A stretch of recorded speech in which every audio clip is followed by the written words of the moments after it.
as you may or may not know, the sorry, I'm trying to pull up the article myself now so I can get names right. Um, Wheaton College removed their chaplain, Tim Blackman, from their faculty in the past week or so, and it's been a pretty big, messy thing. And apparently, it comes down to what he says is a little bit of cultural misunderstanding. He is a black man who grew up in Denmark, I believe, and he says that some things just didn't quite translate between the different uh, cultures of his family's heritage in the American South and the European um, environment that he was raised in, and then in Chicago. But some stuff just seems like a little bit of immaturity going on here. He made some comments that were perceived to be sexually suggestive to coworkers, which were not very well received. Apparently, somebody in his last church over in Europe left a Karma Sutra book in his pastor's bookshelf. And so when he was packing up his books, or when he was unpacking his books once he got to his office at Wheaton, he found it with a note from this former parishioner and thought it was hilarious and left it out on his desk, which, if you are a Wheaton College chaplain and someone comes into your office and they see that laying on your desk, that's probably going to raise a few eyebrows. Um, and so You now think. there's just a he said, she said, he said again, back and forth between this gentleman and Wheaton. And of course, now RNS, the religious news service, has gotten involved, and it's become a story because, I mean, Wheaton is one of the flagpole institutions for American evangelicalism, and now they've got this kind of scandal going on.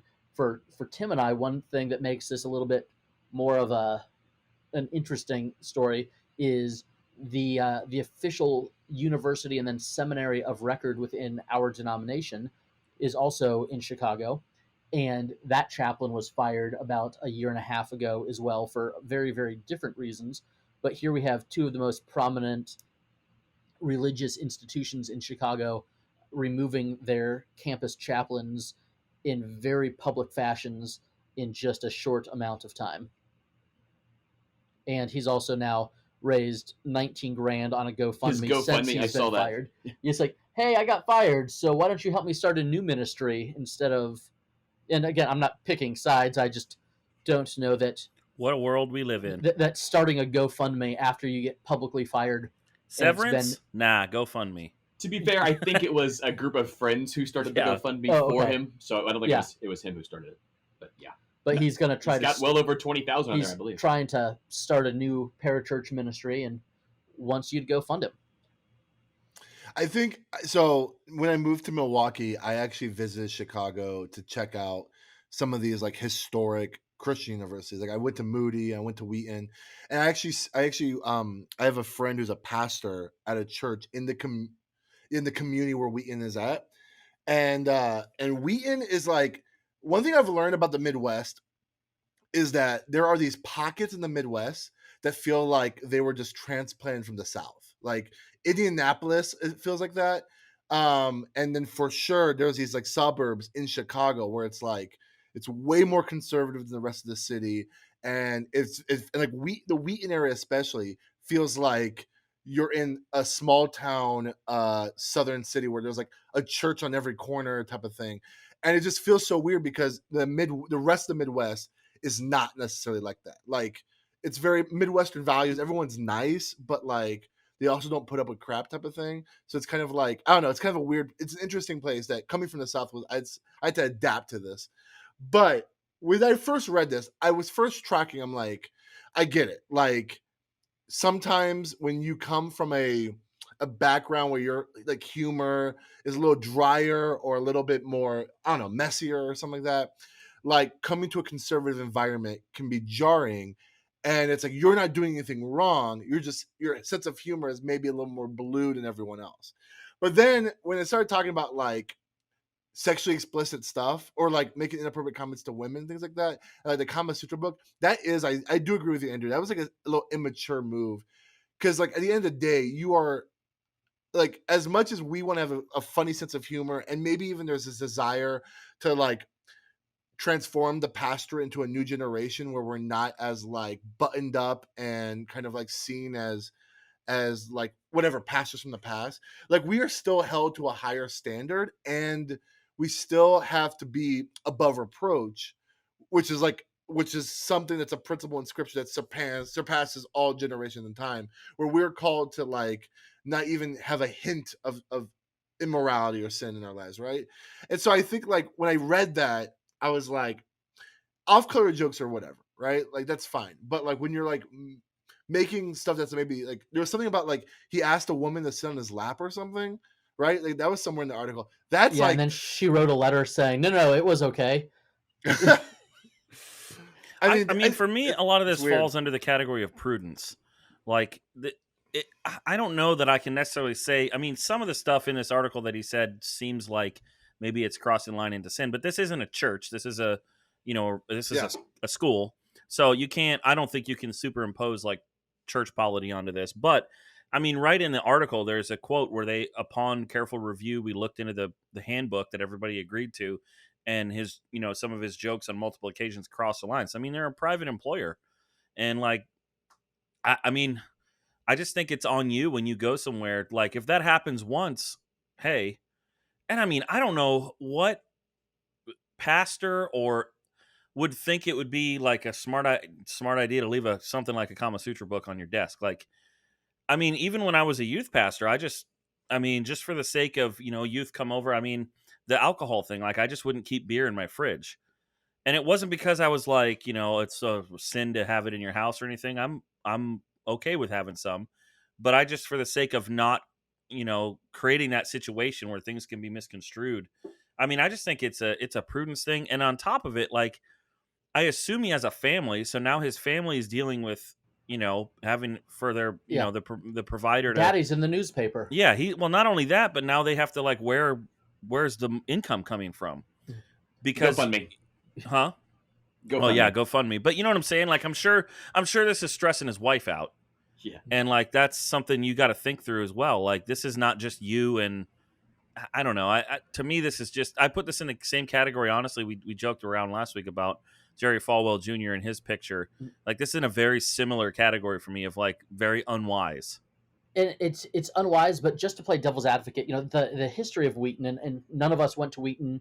I don't think any of us have really, none of us are here trying to be anti-Wheaton either. But Wheaton, the building, I'm trying to think of the name of like their big famous hall, but I mean, it was built after the Scopes monkey trials in Tennessee, and it was built to look like a fortress, to be like, no, we are going to be this fortress of fundamental thought, and we are going to, keep the rest of the world out. And so when Wheaton goes and they hire someone like this, I'm sure the conversation is something like, hey, we're not your grandpa's Wheaton anymore. We don't want to be this school. We want to be a school that is reaching people who will then go out and reach people. We want to disciple a different, not a different type of thought, but we want to be open to change so that by all means we might reach those for Christ that we haven't been reaching. And so when they hire him, he's like, well, this is great. This is a fit because, I'm not quite in the same vein as what historically this school has been. Theologically, yes, I'm there, but I'm going to make sex jokes and I'm going to do this and I'm going to be kind of funny. But institutions like that, it's like the speedboat versus the aircraft carrier. You can't change the culture of an institution just by showing up. Well, and I think that we really have to take into consideration, we do struggle with this on some level as pastors because we want to seem human to other people. And I can see how you can go down this slope. I was meeting with a pastor the other day, and he said, I took out a congregant the other day, and he wouldn't connect with me. He was just a good old boy. And he said, so I just made the decision, I'm going to cuss. And I'm like, you what? He said, yeah. So the pastor, I mean, it was a low grade cuss word. He used like hell, Grade. So it was like a low grade, like it was a PG cuss word. Yeah, it was a Yes. PG. Yeah, it would have passed my homeschooler test, But like, I guess the point being made, he said, what the hell? And he says it was interesting. He watched this whole person's countenance change, and they were like, "Oh, let's talk."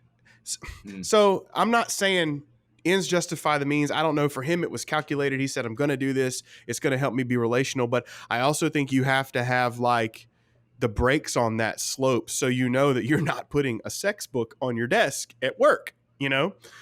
So like I do see like you said, give him, I see the benefit of the doubt where he may have been trying to do. I'm just trying to seem like an average dude, but like there has to be a line. And I think I'm noticing a theme in some of the conversations we have on the podcast. And that really is like a lot of pastors seem to be struggling with just like, where can I be a man or a woman? Where can I just be a human? Versus I am a person who has authority and I am a person who needs to carry myself a certain way. And I think you just you hit the nail on the head on something that I believe, and if we're not careful, I think like there's a generation of pastors coming up that has been so jaded by like how the pastor has been for decades that that they might slowly morph into a direction. I'm not trying to speak prophetically at all. This is all anecdotal, but like taking a direction that almost weakens the weight and the authority of the pastorate. But like I think that like the pastorate is a unique role where if I worked at Popeyes and I go through a divorce, I still can go to Popeyes the next day and work, right? But if I go through a divorce as a pastor, that kind of clearly affects my vocation, right? For good or for bad. I don't know. Like, obviously, every denomination is different and stuff like that. But like, there is unique standards that the pastorate has that literally no other field, no other CEO level position in any other environment will have to deal with, where your character is far more important than even your adequacy at the position. Yeah. Where like there's CEOs who are at companies because they inherited because their dad was a CEO, right? Like where like in the church, it's like your character is judged more critically for good or for bad, but also like your life is intrinsic with your vocation. And so therefore when the scripture says like when you're taking, and obviously we're talking all this about a story about a guy who's not a pastor, he's a chaplain. Right. I don't know.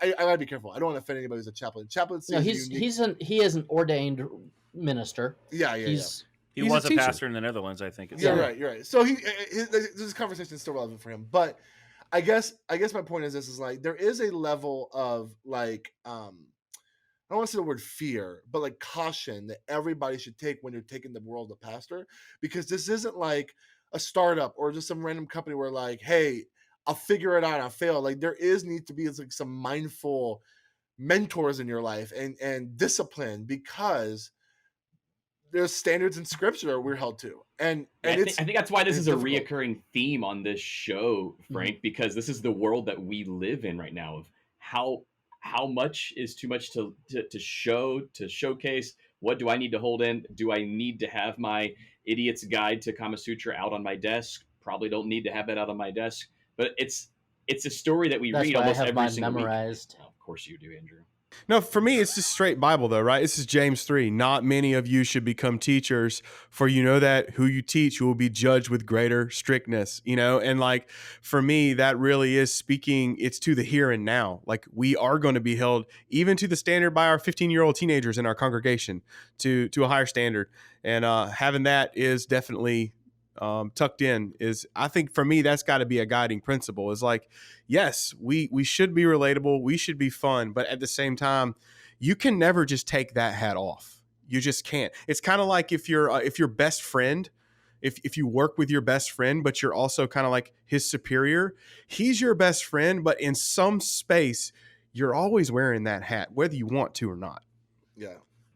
I mean, it's one of the things also, it's like, I mean, in a similar vein as like, work, like if your wife works in church with you, that can be really weird. You know what I'm saying? It's like I'm aware. It's one of these where it's like, and maybe that's, you know what, I'm going to shelve that conversation because that might be a good conversation for another day, because there's these, I think when you're young and, like you just started in the ministry, there's this like desire, like, wait, I can get my wife a job at the church and this will be awesome. And you're like, it's not always that awesome. And we should talk about that one day. Hey, Andrew, I appreciate it. That was a really good conversation. 'Cause I think would I would push back on a little bit on this continued conversation, Frank. You've and Go ahead. I mean we're friends. We go back a long time, but you've used that example of like if I worked at Popeyes, Yeah. you know, I wouldn't think about it. I actually am beginning to. I'm not sure that I agree with that. I think that's a very evangelical Americanized version of church polity that I'm not sure is true because all Christians have the same calling on their life. That's what the word vocation means. It comes from the Latin word calling or voice. So I do think as Protestants, we believe in the priesthood of believers. I think we have to be careful that we're not making a clergy laity divide again, where we're saying only us have this specific role and only we feel this pressure. Um, I get it, and I mean I live in it, and that's the world I live in too. But even like Dell, you know, you said from James 3 that the next verse, James says, "For we all stumble in many ways." So you see this connection between like there is a particular role that we play, but I don't think that that means that every other Christian. There's a sense in which you should be thinking about your character if you're a Christian and you're frying chicken at Popeyes, because for that time, that is the calling that He has placed you in that place. And, you know, I think if we do that, what we do is minimize people's understanding that they are also part of the priesthood. Like they are also the way that God is coming to people. And if we, you know, I think it's dangerous to continually say like, oh, pastors have this unique pressure, because that just feeds into that idea that the only way I can serve God is to be a missionary or a pastor. And I can't really, you know, I can't be on mission if I'm just frying chicken. I do the frying chicken thing like on this other time that's like separated from my spiritual life, and then I go do the mission stuff with the church, as opposed to seeing like every aspect of every part of your life is you living on mission because of that's your identity now. So I know you didn't. I know you're not trying to perpetuate that. I just wanted to. And on the other side, I think one thing I try to do often in my interpersonal relationships with people at my church is I try to say, I am a human just like everyone else, and I'm a sinner just like everyone else, and I have my own struggles. And one thing I don't want to have is to say that like I'm a holier Christian than everyone else because I'm a pastor. I think though, and I agree with you, and I think that to stop that divide as much as possible, I think should be a thing that we should desire. I do think though, whether it's anecdotally or just practically speaking, it's like you're not getting fired from Popeyes. Right. No, I think it's a unique issue that happens when we are paid full time to do the work of ministry. That is, I think that unpaid and bivocational pastors have a unique view on this, that those of us who are full time paid to be in ministry should take heed and understand, because I mean, when I've been around bivo guys or guys that aren't paid at all, like especially in my denomination, a lot of the churches that are not white, like the ethnic churches, are guys that are not paid full time. And so they have a very, I think maybe a lot more biblical view of their calling in life, because they see their quote unquote secular workplace as equal to ministry as what they do at their church. And I think that if our churches were full of people who thought that way, you know, a lot of the kind of frustration and like and disappointment maybe we feel as ministers about our people's lack of evangelism would have a very different flavor, you know. But I know in my context, it's like people really have that separation thing where they think like, yeah, I do my job to just make money to earn a living. They don't see that like that's where God has placed me, you know. Yeah. I think it comes down to the GoFundMe though. You know, it's the if you get fired from Popeye's Chicken, by the way, T-Mobile Tuesday. We love Popeyes. I don't know. Spicy chicken. It's Popeyes. If you want to sponsor us, we won't tell Chick-fil-A. I will wear a Popeye shirt forever on this podcast. Forget about the chicken sandwiches. Those mashed potatoes. I don't even like Chick-fil-A. I love me some Popeyes mashed potatoes, but we're three of us have our Chick-fil-A cups going. But you know, it's the thing with ministry is you're hired for your competence. Very rarely is someone hired based on, ooh, this person has such great character, we should hire them. No, you are hired based on your competence, but then you're fired based on your character. And that is what is such a difference between most. That's so good. And in the And like American you're saying, church, a lot of times competence isn't even necessarily biblical values. It's just no, numbers and exactly. Right. It's the what can you do for me that somebody else wasn't doing, but it's your character that gets you in trouble, which is why we're discussing this whole thing with Wheaton anyway, and which is why last week the Jerry Falwell conversation. Yeah. I mean, say what you will about the guy, but look at where the school was 15 years ago compared to where Liberty is now. Yeah. There's a whole lot of competence that was there. But well, and then for those of you who watched the Elephant Room, remember we watched that. All those pastors taught, like so much competence in that room. You know, like those guys. I mean, honestly, they could grow a business. You know, you could throw them in anything. They can make the numbers. They can work people. But why are half of them not in the ministry anymore? It's what you just said, bro. It's character. I think Carey Nieuwhof says competence will get you in the room, but character will keep you there. It's a good way to put it. I think too, like we talked about past generations of pastors. I think the turnoff for myself when I'm around, you know, that retirement age pastor now who is it's the hypocrisy that you see where they're one way when they're quote unquote, you know, they flip the switch on, and they're another way when they flip the switch off. And I know for myself, part of the desire is I don't want to have a switch. Like I just want to be the same person, whether I'm on the platform or not, you know, my same kind of personality comes out. But I think what the danger is that doesn't mean that I need to let my immaturity just stay all the time.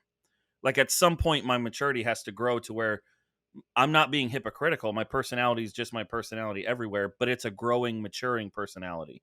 You know, it's not like I'm faking it because I'm the pastor while I'm in the church office and when I'm preaching, and then the rest of the time I can crack a joke. It's like, you know what I'm saying? The immaturity of my joking even should be growing.